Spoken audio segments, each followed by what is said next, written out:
Au début du confinement, mon papa est enfermé depuis plusieurs jours dans l'EHPAD et on n'a pas de nouvelles à part une conversation téléphonique une fois par semaine. On nous dit par ailleurs qu'il est en bonne santé, qu'il se porte bien. Et à un moment donné, une aide-soignante appelle ma sœur au lieu d'appeler un médecin. Ma sœur enregistre et voilà ce qui se passe. Voilà. Qu'est-ce qu'il y a pas? Qu'est-ce que tu veux me dire, papa? Je comprends pas.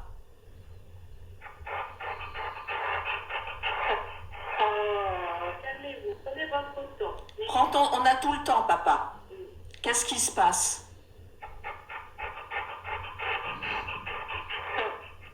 Je vois que t'es pas bien du tout. Là, t'es pas bien, papa.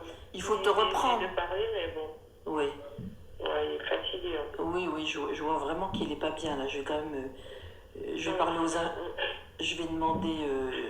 Vous allez me repasser le standard. Je vais essayer de parler à l'infirmière ou parce que là, Ah, je sais pas comment faire. Ah bon, ben je vais rappeler. C'est pas grave, je vais rappeler. Désolée, Oui, mais merci beaucoup, il merci. n'y a pas de souci, au revoir. Voilà. C'est en fait ce qu'on appelle une conversation kafkaïenne. Pourquoi on appelle ma sœur au lieu d'appeler un médecin directement? Pourquoi d'un seul coup on découvre l'état de mon papa où il peut plus parler, enfin il peut plus s'exprimer, on ne sait pas ce qui se passe, on n'a pas été alerté de son état, enfin c'est horrible à écouter et c'est un véritable scandale. Enfin c'est ce qui a déclenché en fait mon souhait d'aller dans l'EHPAD pour essayer de comprendre ce qui s'était passé. J'y suis allé quelques jours après, c'était déjà trop tard.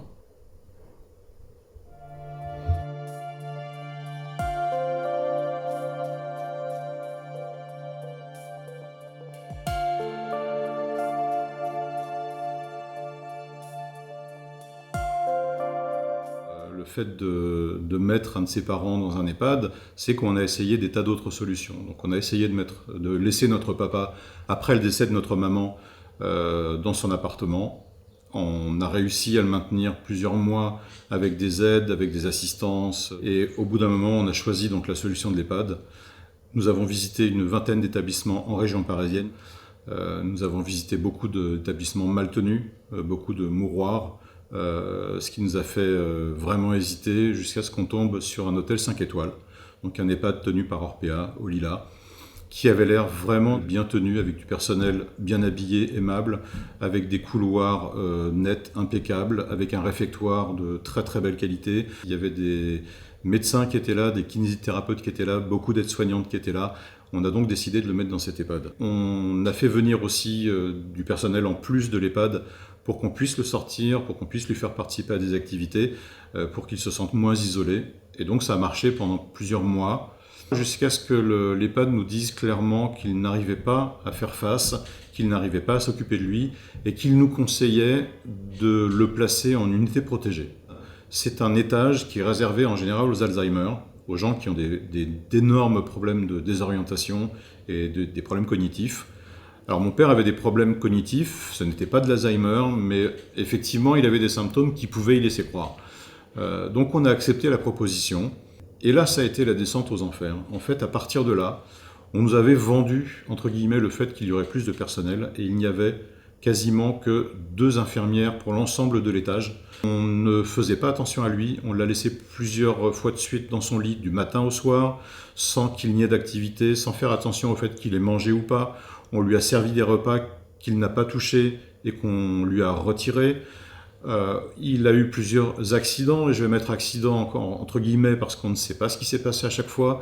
Un matin, la personne dont on payait en plus de l'EHPAD est venue le chercher pour le faire sortir, et elle l'a trouvé couvert d'ecchymoses, des jambes, des bras, de la tête.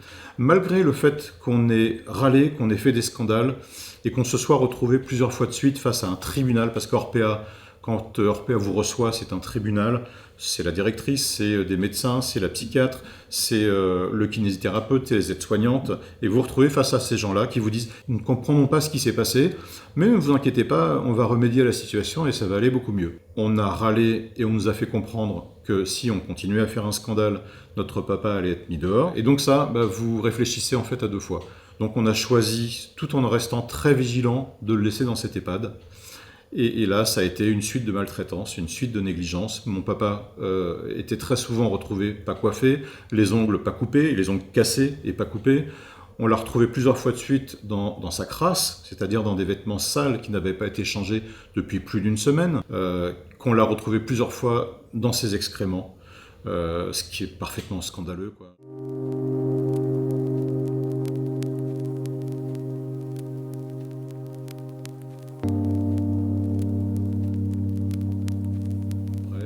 On n'a pas eu de message de la direction, pas de condoléances, pas de message, enfin encore moins de messages d'excuses évidemment.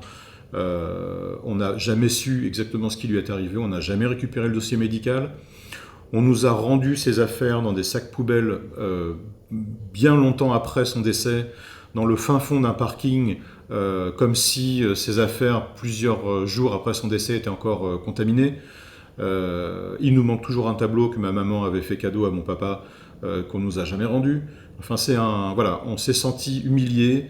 On a laissé partir notre papa comme un chien. Personne ne l'a accompagné. Je ne souhaite ça vraiment à personne. Nous, on payait entre 4 500 et 5 000 euros tous les mois. Ça nous a obligés à utiliser sa retraite, à utiliser ses assurances vie, à utiliser l'héritage que notre maman nous avait laissé. Donc on y a laissé tout ce qu'on avait. Mais c'était un choix parce qu'on ne se voyait pas laisser notre papa dans un mouroir. Et donc on a été abusé parce qu'on croyait que cet EHPAD allait prendre soin de lui, et ça a été tout le contraire. Pour moi et pour ma famille, la seule option aujourd'hui, c'est de porter plainte. On ne sait pas encore contre qui on va porter plainte parce qu'il y a une chaîne de responsabilité qu'on doit éclaircir. On ira jusqu'au bout, on ne se laissera pas intimider. On le fait pour la mémoire de mon papa. On le fait pour nous aussi parce que demain c'est nous. Demain c'est nous qui allons être en situation d'aller dans un EHPAD. Parce que peut-être qu'on n'aura plus l'énergie pour rester seul chez nous. Et que moi je veux pas que mes enfants aient cette décision à prendre de me placer dans un endroit où ils vont me voir mourir à petit feu. Et pour moi c'est une vision insupportable.